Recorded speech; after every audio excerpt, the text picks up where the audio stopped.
કલ્પના કરો કે પૃથ્વી પોતે એક કેનવાસ છે અને પ્રકૃતિ પીંછી લઈને તેના પર સોનેરી રંગ પાથરી રહી છે.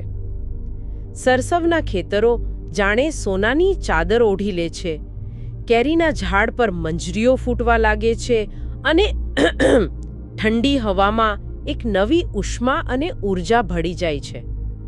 આ માત્ર ઋતુનું પરિવર્તન નથી, પણ ચેતનાના વિકાસનો ઉત્સવ છે. પણ સવાલ એ છે કે હજારો વર્ષોથી ભારતમાં જ્ઞાન અને શિક્ષણની શરૂઆત માટે આ એક જ દિવસને સર્વશ્રેષ્ઠ કેમ માનવામાં આવ્યો છે? શું આ માત્ર એક અંધશ્રદ્ધા છે કે પછી તેની પાછળ પ્રકૃતિ, વિજ્ઞાન અને મનોવિજ્ઞાનનું કોઈ ગહન રહસ્ય છુપાયેલું છે? ચાલો આજે આપણે આ જ રહસ્ય પરથી પડદો ઉઠાવીએ. સ્વાગત છે તમારું ગગન શ્રીધરાણીની આ નવી ચર્ચામાં. આજે આપણે વસંત પંચમીના વિષયમાં ઊંડા ઉતરીશું, પણ તેને માત્ર એક તહેવાર તરીકે નહીં, પરંતુ જ્ઞાન, કલા અને નવી શરૂઆતના એક જીવંત પ્રતીક તરીકે સમજીશું. બિલકુલ. આપણી પાસે જે સ્ત્રોતો છે તે ઐતિહાસિક, વૈજ્ઞાનિક અને આધ્યાત્મિક દૃષ્ટિકોણથી ભરપૂર છે, અને તે આ દિવસના દરેક પાસાને એક નવી નજરથી જોવાની તક આપે છે. એકદમ સાચું. તો શરૂઆત પાયાની વાતથી કરીએ. હા, ચોક્કસ. વસંત પંચમી એટલે માઘ મહિનાના શુક્લ પક્ષની 5મી તિથિ. આ દિવસ આમ તો વસંત ઋતુના આગમનની સત્તાવાર ઘોષણા કરે છે. પણ એનું મુખ્ય મહત્વ તો બીજું જ છે, ખરું ને? હા, તેનું સાચું મહત્વ જ્ઞાન, સંગીત અને કલાની દેવી સરસ્વતી સાથે જોડાયેલું છે. અને એવી માન્યતા છે કે આ દિવસે જ દેવી સરસ્વતીનું પ્રાગટ્ય થયું હતું. બરાબર. તેમની ઉત્પત્તિની કથા પણ ખૂબ જ રસપ્રદ છે. કઈ રીતે? જુઓ, પૌરાણિક કથા અનુસાર જ્યારે બ્રહ્માજીએ સૃષ્ટિની રચના કરી ત્યારે બધું જ હતું. જીવ, જંતુ, વૃક્ષો, પર્વતો, બધું જ. હા, પણ બધે એક વિચિત્ર મૌન અને નીરવ શાંતિ હતી. કોઈ અવાજ નહીં, કોઈ સંવાદ નહીં. એટલે કે બધું લાઇફલેસ લાગતું હશે. એક્ઝેક્ટલી. આ ઉદાસી જોઈને બ્રહ્માજીએ પોતાના કમંડળમાંથી જળ છાંટીને એક ચતુર્ભુજ દેવીને પ્રગટ કર્યા. અને એમના હાથમાં વીણા અને પુસ્તક હતા. બરાબર. અને જેવા દેવીએ વીણાના તાર છેડ્યા, આખા બ્રહ્માંડમાં સારે ગમનો સ્વર ગુંજી ઉઠ્યો અને સૃષ્ટિને વાણી મળી.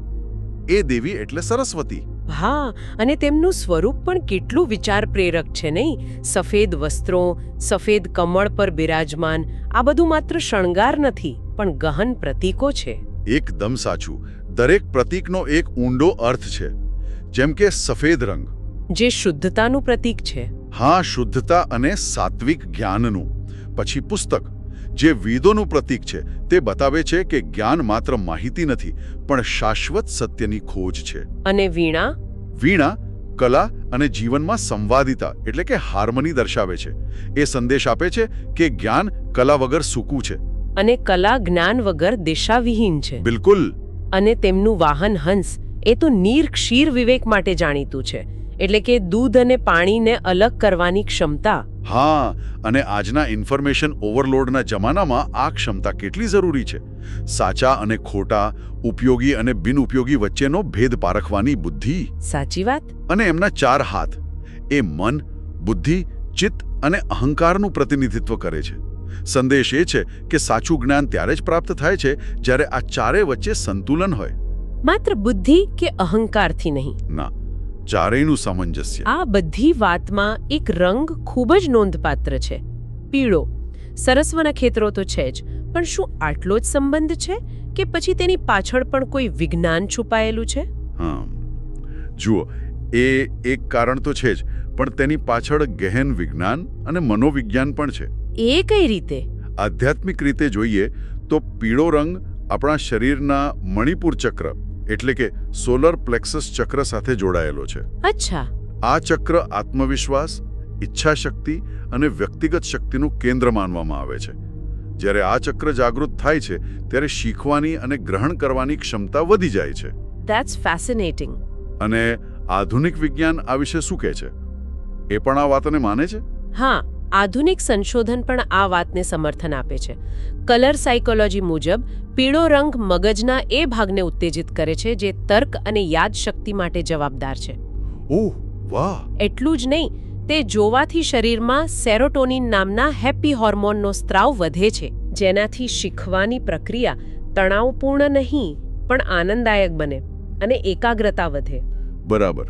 એટલે જ આપણી પરંપરાઓ માત્ર શ્રદ્ધા પર નહીં પણ હ્યુમન સાયકોલોજી પર આધારિત હતી. પીળા વસ્ત્રો પહેરવા, દેવીને પીળા ફૂલ ચઢાવવા, કેસરવાળો શીરો ખાવો. It's like a biohack for learning. એમ જ કહી શકીએ. ગગનભાઈએ આપેલો આ વૈજ્ઞાનિક દ્રષ્ટિકોણ પરંપરાને એક નવો અને તાર્કિક અર્થ આપે છે. આ માહિતી ખરેખર મનને પ્રકાશિત કરી દે તેવી છે. જો તમને પણ આ વાતમાં રસ પડ્યો હોય તો આ ચર્ચાને એક લાઇક જરૂર આપજો અને અમારી સાથે જ્ઞાનની આ યાત્રામાં જોડાવા માટે ચેનલને સબસ્ક્રાઇબ કરજો. અને આ પરફેક્ટ લર્નિંગ એન્વાયરમેન્ટ આપણને આ દિવસના સૌથી મહત્વના પાસા પર લઈ જાય છે. વિદ્યારંભ સંસ્કાર. હા, બાળકના શિક્ષણની વિધિવત શરૂઆત. પણ એ માટે આ જ દિવસ કેમ? શું માત્ર સારો દિવસ હોવાથી?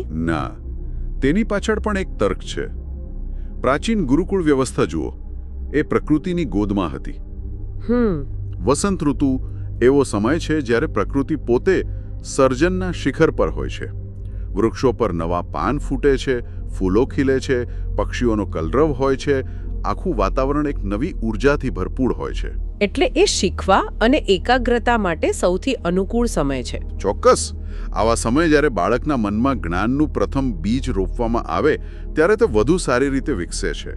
એટલે કે આપણે આજે બાળકોને સ્કૂલમાં મૂકવા માટે તારીખ અને આપણી કન્વીનિયન્સ જોઈએ છે, પણ આપણા પૂર્વજો કદાચ બાળકના મન અને પ્રકૃતિના સિંક પર વધુ ધ્યાન આપતા હતા. સાચી વાત છે.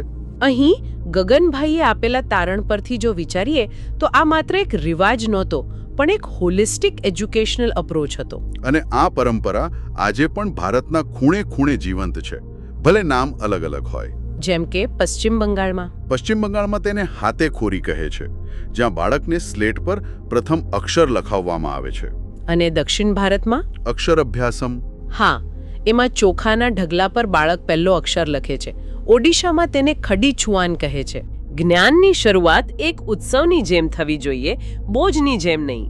જો તમે આ વાત સાથે સહમત હો તો લાઇક બટન દબાવીને તમારો ઉત્સાહ બતાવો અને અમારા ચેનલને સબસ્ક્રાઇબ કરવાનું ભૂલતા નહીં.